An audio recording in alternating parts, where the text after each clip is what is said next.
teacher, they did not make fun of me or they did not tease me ever after that. I don't know whether they changed, but still they were not comfortable in passing comments. So they used to have always general conversations. Hello, welcome to another video on my channel. I'm not going to give you detailed description of what I do and what the channel is all about. You can read the description of my channel and find out more about me and the channel. Thank you for joining me again. Today's topic is connected with mental health and physical health, body shaming, teasing and bullying. I've been receiving a lot of emails not only with reference to language learning but also with reference to mental health suggestions and feedback. Thank you so much for all your emails. Now, this is a topic that I always wanted to talk about. I will be sharing something about body shaming and teasing and bullying, and also I will share with you some of the incidents that took place in my life. This is something that everybody goes through, but still you shouldn't be taking it lightly also. Now, when you go through this phase of teasing, bullying, body shaming, it is good if you have family members who support you, who make you understand that everybody goes through this. So I thought of just sharing with you my journey, and nobody is perfect. Please understand that nobody is perfect, and we all become better through our imperfections. I think that is what makes us perfect, right? The world is not perfect. Coming to teasing and bullying, many people have been already talking about it, experts, psychologists, counselors and all. So I just thought of sharing something that I found out because of the interaction with a lot of people, being an author, writing about it and things like that. Everybody goes through this phase, as I told you in the beginning. Now, teasing and bullying and body shaming, these are things that are common, and I don't want to repeat the points repeated by many YouTube vloggers and a lot of people, a lot of experts around the world. Let me just talk about children. Most of the times, parents and teachers, when children tease each other, they disregard, they neglect it, saying that children are immature, it's okay, they have time. Of course, they have time, but don't think that every child is immature. Some of them are really mature, they're decisive than the adults, they know what they're doing. But some of them do it out of ignorance, lack of awareness and things like that. And we cannot say that only teenagers and college students bully and tease. Of course, they do that. We have primary school students also teasing and bullying each other. It happens. Many parents have told me that. And some of them are biting remarks and comments that can really mar a child. And sometimes adults will, always make fun of children, saying, you're too thin, you're too fat, why are you like this and all that. They never think that they were also not looking as they're looking now. The appearance was not the same. They have always changed. And people keep changing. And society is always like that, Even if you're perfect or even if you're near to perfection, I will not say that anybody is perfect. Even if you have flawless skin or if you're out of blemishes, people will find a reason to say that, oh, you have flawless skin, which is not great. So the world is like that. And when it comes to children, I think that is when the parents should come into the scenario where they have to talk to the children. Because if you just leave it like that, neglecting it, they will evolve as biting and ignorant human beings. And when they tease and bully, they feel that they are having or making an impact on others, and they're trying to be very, smart by doing it. But it will have an adverse and reverse impact on them. That they will realize very late, and it'll be too late by the time they realize. Okay, so if it's primary children or teenagers or college students, whatever it is, I think it's our duty to make them understand that bullying, teasing and body shaming is not something pleasant. Now, I'll talk about some of the incidents that happened in my life when I was a teenager, when I was a child. I think from my grade 4, I was too thin. I was lanky. I cannot say I was slim. I was too thin, almost like a skeleton. But that was probably because I used to always walk up and down while studying. I used to eat a lot compared to my friends, because my friends used to say, you eat thrice the amount. that we have, but still you're thin. So it varies from person to person. Some people are thin, some people are fat, some people change their shape, everything happens. So I had neighbors, I had teachers, I had friends, I had my family members thinking that something is wrong with me. And they never understood that they were also like that once upon a time, and maybe they changed over time, because it's because of genetical factors. It could be because of some other changes. So let me begin with my family members, okay? And most of the family members, like people who live with me, I don't want to mention anyone, they thought that something was wrong with me. And what happens is, when people tease you, bully you, or even when you go through this body shaming, what happens is you stop believing in yourself, and you start believing and accepting what other people tell about you. So even if it's parents, even if it's grandparents, even if it's your relatives, those who are listening to me, there will be something that is bothering. It could be medical, it could be something not related with the medical field, whatever it is. I don't think we have to repeatedly tease and bully. And sometimes people say it's out of concern that we say. Every time it's not out of concern. Yes, there will be family members, there will be near and dear ones, okay, who will not be so near and dear when they tease and bully. So you need to understand that. So anyway, let me tell you about myself. I stopped believing in myself. I really thought something was wrong with me, because my family members and people around me thought that I'm eating so much, but I'm not putting on weight. I was really skinny. And I was very smart when I was a child. I used to speak. I love speaking, doing craft and things like that. I've shared my personal story with you. So even if I perform well on the stage, when I come down, there will be a few people who will try to find out a reason to tell me that, oh, that dress did not suit you. You looked very lanky. And what if you were a bit more fat or chubby? They will find reasons to just discourage me and say that, forget all the rest, you're thin, so you're not worthy. Something like that. So instead of appreciating what is there in a person, the society or some of the people will always be there to discourage you. But I had very few friends who accepted me just the way I looked, and they said, it's okay, you can eat a lot, just be happy. But I still have the names of those friends at the tip of my tongue who really made fun of me. So let me begin from my childhood. When I reached 6th standard, see, that's when you start becoming very conscious, right? So when I reached 6th standard, I was taken to Ayurveda doctor, to homeopathy doctor, and also to allopathy doctor by my family member, thinking that something was wrong with me. And all the doctors said nothing is wrong with her. She's having food, she's okay, but yes, of course, she's underweight.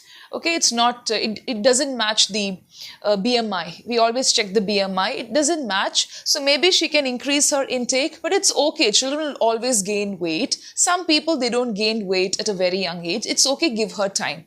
But still, my family member was not convinced. And the person took me to a homeopathy doctor. Okay, I don't want to mention anybody's name, all right? Because there are a lot of people watching my channel. And like that, the homeopathy doctor, like when we entered the consulting room, so the doctor will ask you, what's your problem? And the family member who was with me said that she doesn't eat anything and we are a bit worried. What's wrong with her? So immediately the doctor asked me, you're in which grade? I said grade 6. And the doctor looked at the family member and said, she doesn't eat anything and she grew up so much. So that was like an exclamatory sentence, not a question. All right. So she doesn't eat anything, but she grew up so much. That was the kind of remark. So logically, the person was not able to convince my family member, but it made some sense. So it was like that, So it varies from person to person. That's one thing. Another thing is, I'll just share with you some of the incidents. I had a friend who was with me for a very long time. She wanted to cut friendship, with me because I was not very appealing. I looked very thin. I looked very skinny. And for all the wrong reasons, she wanted to cut friendship. And I started believing that something was really wrong with me. That was in grade 11. And in grade 10 also, I had a lot of girls and women passing comments more than the men and boys. I had a few boys who were like very nasty, who passed nasty comments on me.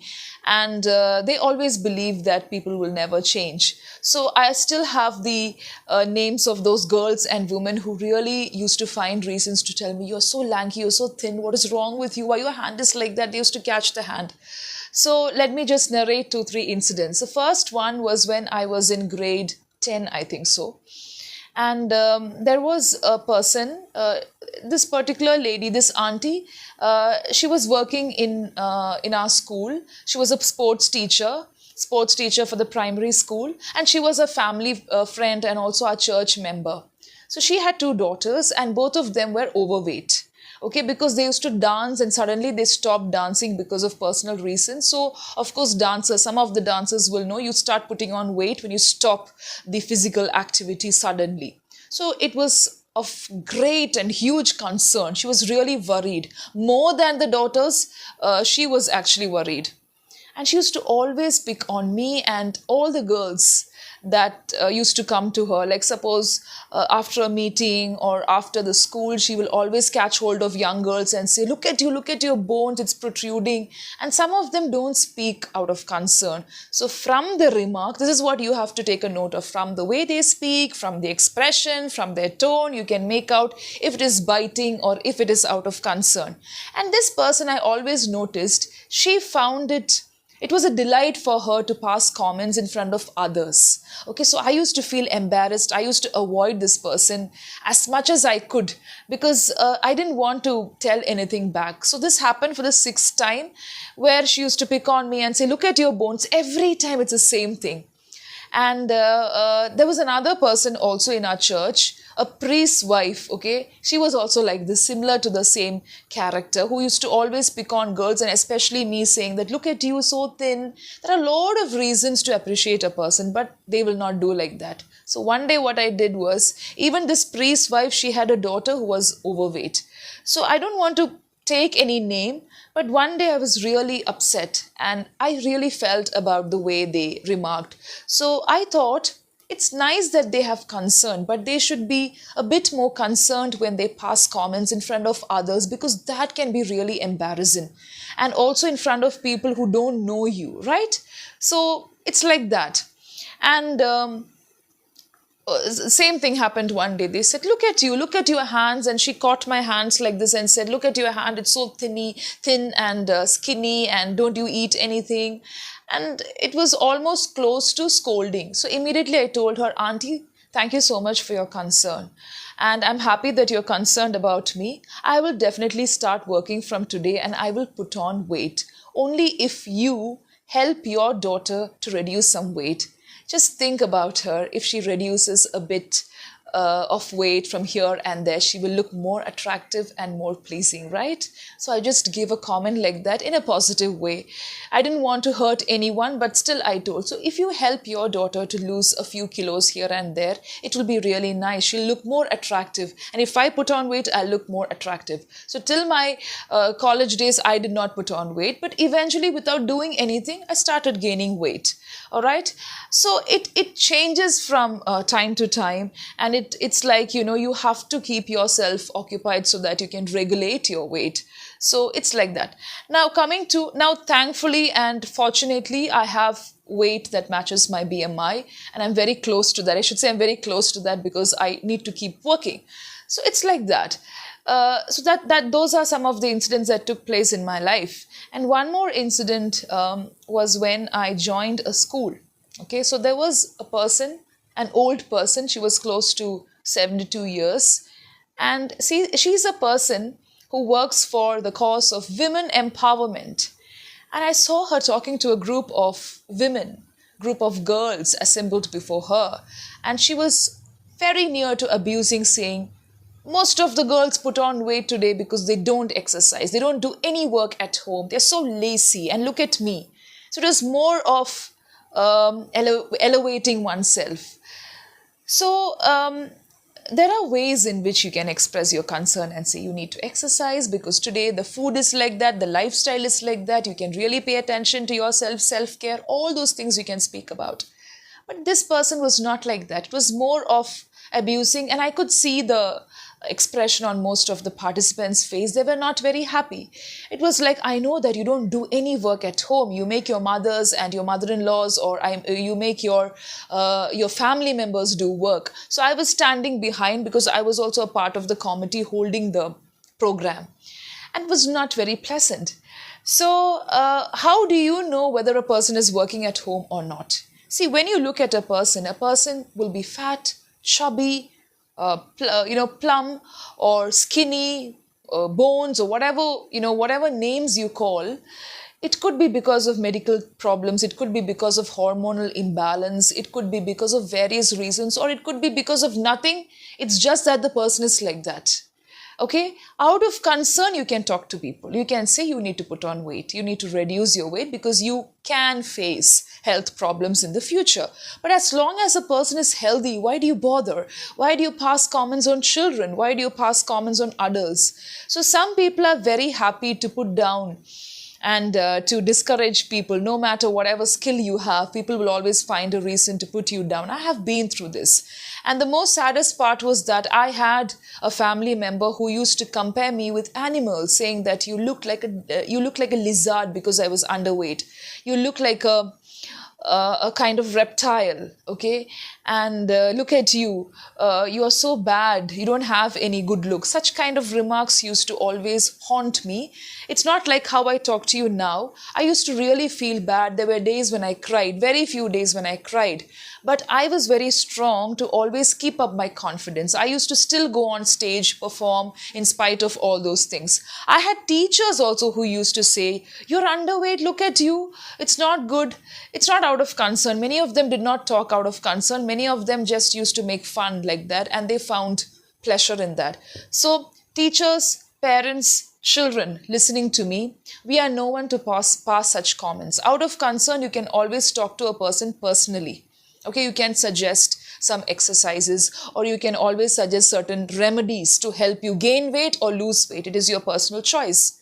But just be happy with the way people look and don't pass biting comments. Some people really feel very bad. It can hurt a person. It can bring down the confidence of a person. Now, if it's that what you want, because some people take pleasure in passing such comments, remember that it can have an adverse effect on you. Now, I'll share with you another incident. This is regarding chicken pox. I was in grade 10. Okay, and that was a time of chicken pox. We didn't have vaccination. I think now we have got a vaccination, I think, so I'm not sure. So in those days, it's like the schools and everybody was careful when a person was infected, and there was this high degree of chicken pox in the Gulf area where I lived. And I contracted chicken pox. My whole family contracted chicken pox. We had chicken pox, and I had to stay away from school for almost 1 week, 1.5 weeks. And you can enter the school only if you are like done with the whole thing, and they check if you're really okay, because you know that it spreads very fast. So I had marks on my face. It was as if I was shot by a bullet. It was like that. And I went into the class, and so many people started making fun of me. But it was like, okay, like kind of jovial comments saying, "Look at your face, on that fair face you have got black dots. It's a contrast." And then they stopped. There was one particular girl, okay? She was a rank holder. She was so eccentric and fanatic, I should say. She did not come near me. It's okay to stay away from the person, but still, she used to make a very big fuss. If I was somewhere near, she'll be like, "No, no, no, no, don't come near me. I'll catch chickenpox. Go away, go away." And that too in front of people. I remember when we had the assembly, she was making a very big fuss saying, "I will not stand in the same line, even if I was far away." And she used to make a big fuss for almost the next 2 weeks, saying that, "I will not go near Rini. I don't want her book. I'm not going to take her book. I'm not going to distribute her book." Such kind of things. "I'm not going to play with her. I will not talk to her." But all the other friends did not have any problem. Okay. And the day of board examination arrived. It was round the corner, and we were standing with our hall ticket, and it was math examination. I went near this person, and this person quickly turned, and she said, "Don't come near me. I have contracted chickenpox." So it was like I was shocked. And she was surrounded by a few teachers, and the teacher told me, "Rini, don't come near her." I said, "I already had chickenpox." but still stay away. She's not feeling well, and we are going to send her back. So there were no symptoms, but still she was not feeling well. I had all the options to make fun of her, to make a big fuss. I didn't do that because I had gone through the same phase. So remember that there is something known as karma, there is something known as adverse effect, there is something known as the whole universe. So I'm not taking pleasure in what she said. It's not good. If a person has got a physical problem, a physical ailment, a disease, or just because of the appearance, looks can really deceive you. Don't go by that. Character is important. The way you're treated by people is important. I always tell my learners, you have to be innocent like a dove. At the same time, you have to be ferocious like a tiger. You have to be both. You have to be a balance of everything. And I believe in karma. So it is like that. You cannot pass comments. You cannot make fun of people. And recently, I created a video on cancer. I have seen people making fun of people when they lose, the cancer patients, when they lose hair, saying that, oh, you will not get hair again. So sad. That too in a very sympathetic, not out of concern, but in a very degrading manner. It's not good. So please go back to those videos also. Now, coming to body shaming, teasing, and bullying, remember that this is how the world is. So if you're going through this, I will not say it's okay, because people who tease and bully, it's not good. It's actually not good. But still, what you can do is avoid, ignore. And if people are concerned, if people can change, for example, I shared with you two incidents where one auntie and one teacher, they did not make fun of me or they did not tease me ever after that. I don't know whether they changed, but still they were not comfortable in passing comments. So they used to have always general conversations. So some people really change. Some people will understand. Some people are ignorant, and that is why they make these remarks. And one more thing is, there are people who intentionally hurt you. And suppose you express it to them, they will say, hey, don't be so childish, don't be so sensitive. I didn't mean to hurt you. I was just telling you out of concern. So as I told you in the beginning, from the way they speak to you, from the tone, from the expression, everything you can make out, at least the third time or for the fourth time. Do not allow anyone to hurt you. Through comments or physically or whatever, mentally. Do not allow it to happen to you. Only if you allow, it will happen. But when it comes to children, when it comes to youngsters, it is not very easy to shake you off from this phase, because I have also gone through it. And during my college days also, I had a lot of my college mates, especially my classmates, girls, who used to make fun of me, saying, you're so thin, look at you, this dress will not suit you because you're too thin. What if I had worn that dress? So here there is a biting satire. I had a few seniors, I had some of my classmates who really encouraged me, who really loved me and admired me for the way I was, the way I look now. Also, there are a lot of people who like me and love me. I think that is more important. It's not about what you look externally, but it's how you carry yourself. And there are a lot of stylists, and we have a lot of people these days who help you to bring out the best version, right? So if you talk to the right makeup artists, or if you talk to people who design dress, if you talk to counselors, they will tell you everybody is a creation. Everybody is unique. And you become a best version of yourself when you really project your qualities, your best qualities. Some people will not change, right? But it's the confidence, it's the way you talk to people, it's how you work on yourself. So you need to know your strength. Forget the weakness. You need to know your weakness also, but still you need to highlight your strength. And that's very important. And I should tell that there are a lot of women who really pass comments, and some of them don't know what they are saying. They don't know how they are commenting. And some men are also there. And I have heard a lot of college students also, just for fun, they make fun of their classmates. I receive a lot of emails, and a lot of people, a lot of students tell me, I really feel bad when my college mates, when my classmate makes fun of me. I lost my relationship with a particular person because I don't look so appealing. You know, the world is like that because we all are into this fantasy. Okay, many of us are into this fantasy world. We don't look into the practical and reality, the realistic side. And if you have one person messaging you, if you have one person texting you, if you have one person who really want to see you smile, please don't ignore them, because they are gems, they are treasures. that's more than enough. All right, so stay positive, and this is Rini Rose Matthew. Bye bye.